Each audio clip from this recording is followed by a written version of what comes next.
La autora Sylvina Gears nos plantea en el capítulo número 2 del texto La educación, ayer, hoy y mañana, los diferentes modelos de institucionalización de la educación a lo largo de la historia, teniendo en cuenta los siguientes elementos: qué, quién enseña, a quién enseña, para qué, dónde se enseña y cómo se enseña. Siempre hay que tener en cuenta los elementos antes mencionados.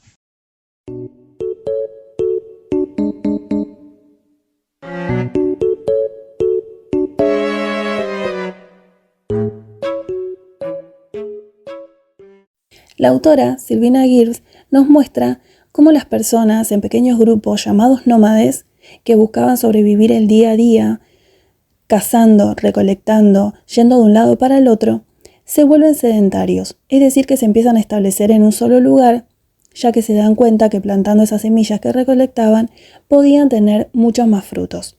Cuando el hombre era nómade, tenía que aprender a cazar, a pescar, a saber qué cosa podía comer y qué no. Y esto lo aprendían observando a los que ya sabían hacerlo, es decir, que era un aprendizaje por imitación. Y también tenían un aprendizaje ensayo y error, por ejemplo, con los frutos que iban recolectando, para saber si podían ser comestibles o no. A partir de esto, que el hombre se vuelve agricultor y también comienza a aprender cómo plantar, cómo hacerlo, qué herramientas utilizar, es decir, que implica un mayor conocimiento. A partir de esto, se comienza el comercio, ya que lo que producen se genera en exceso. Con esto empieza a producirse el trueque entre los grupos, a intercambiar alimentos, y también aparece la moneda simbólica, que era la sal, ya que tenía mucho valor porque conservaba el alimento. Por ende, le empiezan a poner un valor determinado a las cosas y cambia el trueque por la venta. Y empiezan a surgir sistemas de comunicación que no tienen nada que ver con la oralidad, sino con la escritura, ya que de esta manera podían registrar los intercambios comerciales. Y surge también la figura del escriba, que era quien oficiaba como contador, ya que eran los que sabían escribir.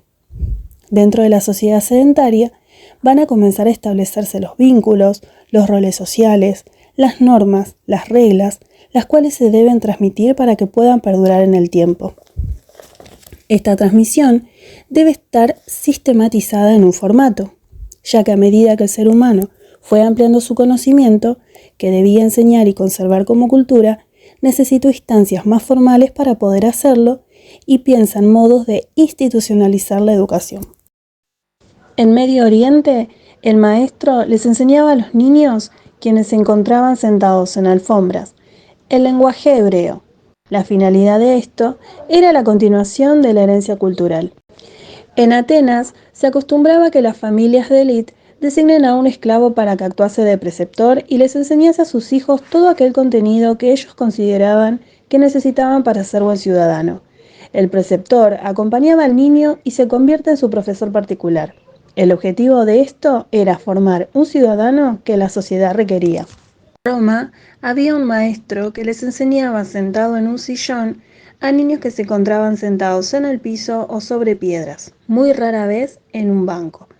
Su fin era prepararlos para la guerra, mediante un método de castigos corporales, marcando su autoridad sobre ellos.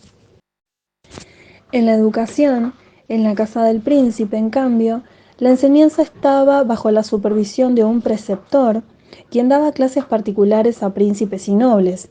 Su contenido se basaba en lo que los padres querían que este sujeto aprendiese. Su finalidad era prepararlos para el momento de ocupar el lugar de rey. Sylvina también plantea la metodología de Comenio, que siglos después muchos sistemas educativos tomaron sus mandatos y los incorporaron a su metodología.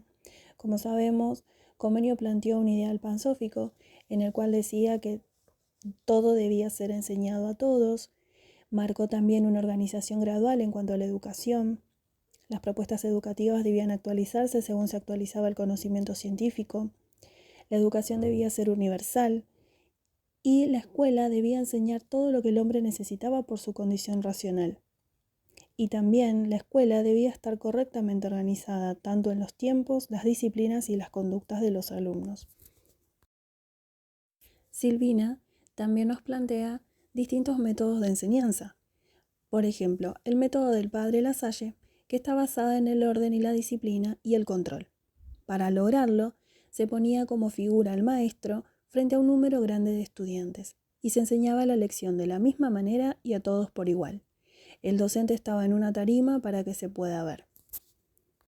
Luego está el método de Lancaster, que era otro sacerdote, quien tenía un método similar, pero con alumnos monitores.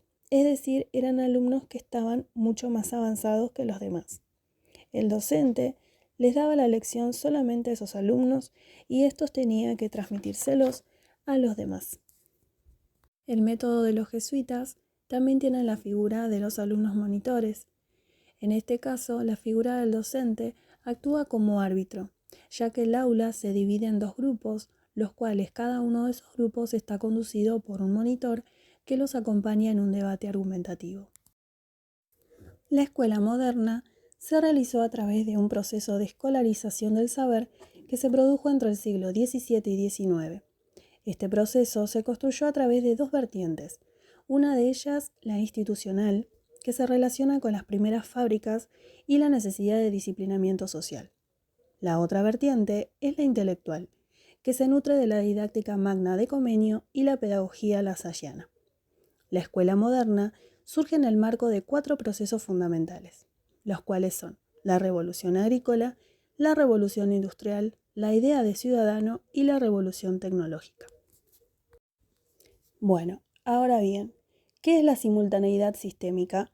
Es un dispositivo que crean los estados nacionales para homogeneizar las prácticas educativas a lo largo y ancho de todo el país. Es para que se realicen las prácticas permanentes del sistema, lo cual no está relacionado con los contenidos. Más allá de que hoy en día hay pequeños cambios que varían en algunas cuestiones, la lógica no varía y sigue siendo la misma. No debemos pensar a la escuela como algo no natural, sino algo que se construye de manera histórica, producto de las necesidades que fueron consecuencia de las grandes revoluciones burguesas, la revolución industrial, la revolución francesa, la nueva concepción de infancia del siglo XVIII, los nuevos roles que se fueron creando. A partir de esto, se empieza a pensar a la educación como algo masivo y homogéneo. ¿Seguís pensando que la educación siempre fue de la misma forma?